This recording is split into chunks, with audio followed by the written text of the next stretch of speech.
incredible if Rusty Wallace wins this thing. 59 races without winning. If he gets this one, it's going to be 2 in a row after that long spell of not winning a race other than Daytona. There right? is a certain thing that drivers do. They get a favorite car, and all of a sudden magic starts happening. It was like Jeff Gordon, the car they call Blacker was his favorite car, and I mean he would win races with that thing sometimes when it was torn up. Yeah, Rusty and I sat in the trailer on Friday morning, and he said he's going to make this car just like Midnight, which was one of his favorites for many years, won lots and lots of races in that automobile. And you're right, buddy. He has an affectionate feel for this race car. Man, they like those cars, and tough to beat them. Rusty's good here anyway. Just 28 laps to go. And there you see the speed differentials. We were talking about it earlier. Coming into today, Rusty had 5 wins, 3 second places, and 29 starts at this place. That's 28% first or second in a career at this racetrack. Not bad.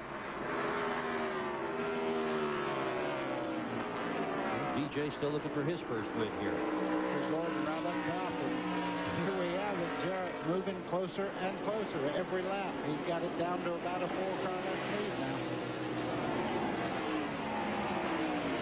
Rusty Wallace still showing the way. Lap 367 now complete. The Rainbow Warriors getting set to celebrate a championship and maybe a win.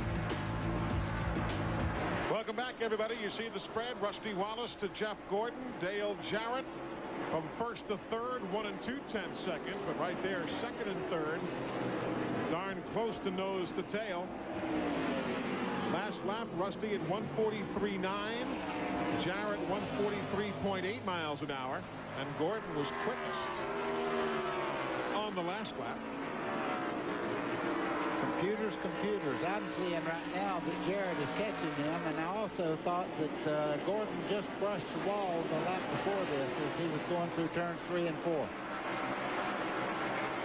lot of these guys have been so close to brushing the wall all day.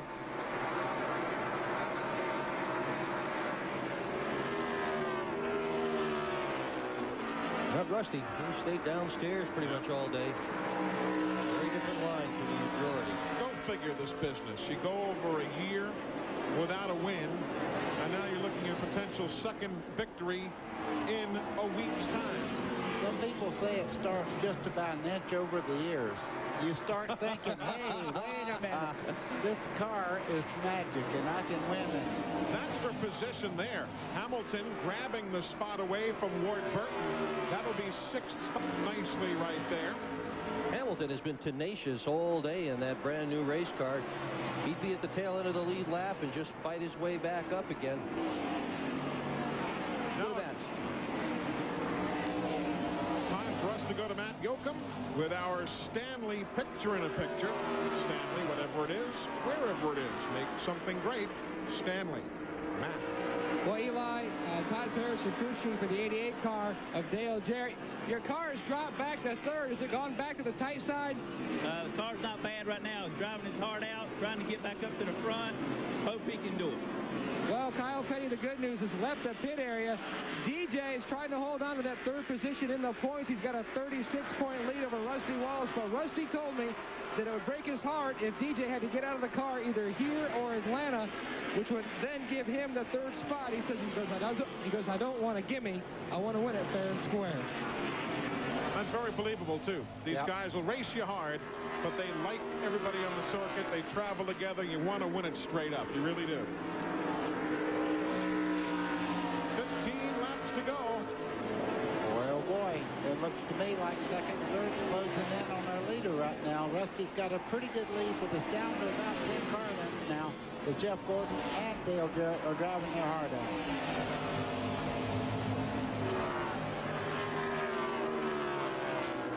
Of course, traffic oftentimes a factor here. And it's going to be in about 3 or 4 more laps. There's some lap traffic just in front of them as they come down here. You get hung up at traffic for one turn, these guys will be all over. There'll be a group of 6 cars and then a group of a couple.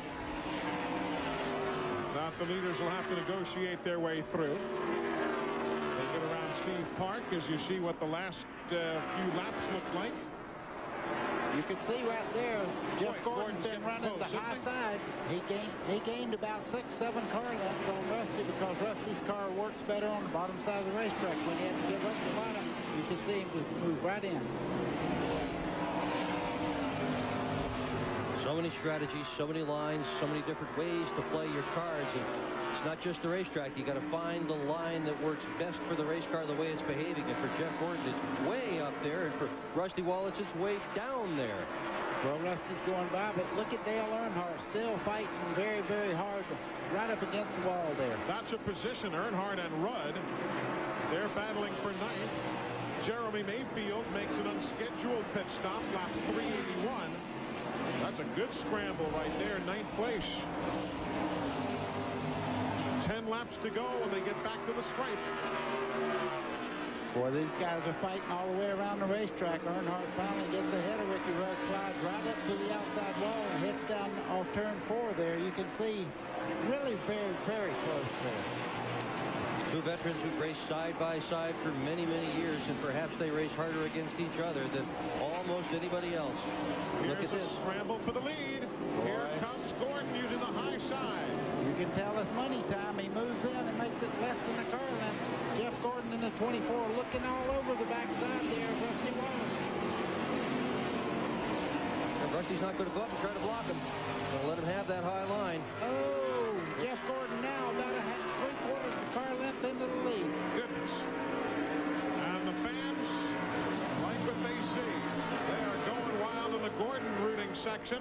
And now he makes the clean pass. So he's trying to wrap up the title, which he has done, and grab another win. Like if you see the back of Rusty Wallace's car get very, very loose. He's moved up the racetrack right now. Dale Jarrett taking a look on the inside. That was a pretty good wiggle.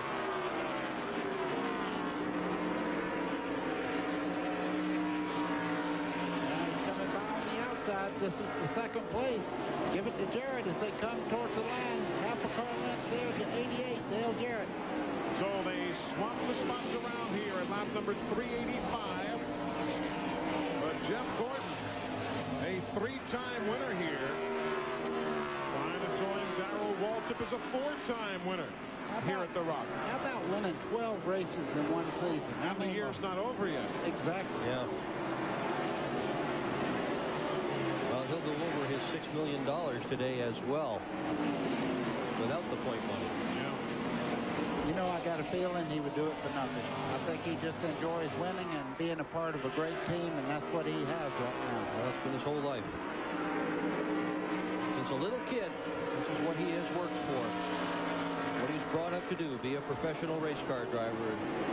Is he ever? One of the greats of all time already at age 27. It's just so methodical, too. He takes his time, bit by bit by bit, and a handful of laps to the finish. There he is. Kind of like the stuff Pearson used to do in his heyday. Darlington, wherever it was. You'd not see him all day. Next thing you know, 12 laps to go. You look out the right side of your window, and he'd come the Purolator Mercury going by. 5 to go as Jeff Gordon comes by. Ray Evernham, watchful eye on him as he goes around. He's extending his lead just a little bit. He is. It's now 0.6 of a second. Gordon over Jarrett. It's 1 7/10 seconds over Rusty Wallace, who has fallen a bit off the pace in third. Man, I'm going to tell you something. I'm watching Dale Jarrett right now. He's got his foot into this thing up to the firewall. He's driving his heart out. He went in that last corner and slid that car right up to the outside wall. This thing is not over yet. He didn't come here to finish second yet again. 4 of the last 5 races, Dale Jarrett has been second. He wants first. Time's a fleeting. 3 laps to go. 3 to go, but it's down to about 5 car lengths now. Dale Jarrett's doing everything he can to close in on Jeff Gordon. 2 laps to go. Talk about heart. A guy with a gallbladder problem, dehydration last week, driving his heart out here on one of the toughest racetracks of all time. A lap and a half remaining. There's a good bit of traffic to deal with now as the leaders come towards the stripe. White flag. One more time around. Jeff Gordon trying to become the first driver since Darrell Waltrip in 1982 to win 12 races in a season. It would be his 4th win at the Rock. There's lap traffic right now. Robert Presley, Jeff Green. Not enough time. Jeff Gordon wins the championship. Jeff Gordon wins the EC Delco 400, his 12th victory of the 1998 season. And the celebrations will be twofold today, as Jeff Gordon takes home all sorts of honors today, including the $20,000 Winston Leader bonus. And of course, the pace today will likely prove to be a record. 3 hours and 7 minutes to complete the 400 miles here at Rockingham. A lot of happy folks. And a lot of time to celebrate. That's one racer right there. What a racer. Well, he's going to take his time on this cool-down lap. Wave at all those fans. What do you think? Oh, yeah. Wow. Oh, yeah. You want an impressive number? Second half of the season, all right? The second half of the season, Jeff's average finish I got a is burnout 2.1. 50th anniversary right there, Jeff Gordon having himself a big old time out here. The NASCAR Winston Cup Championship is his. Hey, he left the logo alone. Look at that. The logo's still fine. He got the lawn only. Hey, he's almost perfect. Of course, he's not done yet. That's in front of the main grandstand. They can't say he just barely made it on fuel or tires, can he?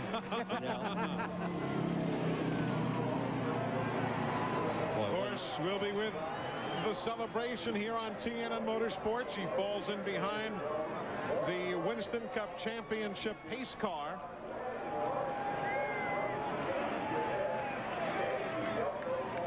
Yep, the man's good. Go. The man is good. Between he and Ray Evernham, and now they'll graduate Patrick Donahue to crew chief the new NASCAR Busch Series team. Eli goes deeper than that, though. He went to a great race team, Hendricks Motorsports. The people behind this race car are second to none. It's a great race team. He was very fortunate as a young man to be able to move into a great race team and bring Ray Evernham up with him. This is the 8th time that the same driver has won both races at Rockingham in a single season. Rusty Wallace, the last man to do it back in 1993. 32 races thus far this year. 32 races, 21 top 3s, 25 top 5 finishes in 32 races, and 27 top 10s. Folks, only 5 times has he not finished in the top 10 this year. Wow, that's scary. Yeah. Where would you find the flaw if you were trying to catch him? Well, that's the problem. Yeah. There is no flaw here. Eddie Dickerson builds the chassis, runs the fab shop, does a great job. Randy Dorton on the engines. He is an absolutely brilliant man with a great staff behind him. John Hendricks stepping in this year for his brother to run the team, and he's done admirably. Want to add to the numbers? Let's go back to 1995. All right, a 3 years ago. Since 95, Jeff Gordon has finished in the top 3. 55% of the time he has finished in the top 3, 69 races of the 126 since the beginning of 1995. And the numbers just keep on coming to you. And it's just remarkable. Well, the crowd is cheering their approval. Crew members from Dale Jarrett's team sticking their head in, congratulating Jeff Gordon. That looked like one of the Parrots, either Brad or Todd, who had stuck his head in there to congratulate Jeff Gordon. He's calling for somebody. While we're waiting for this, just remember that Dale Jarrett hung on, added to his points there over Rusty Wallace.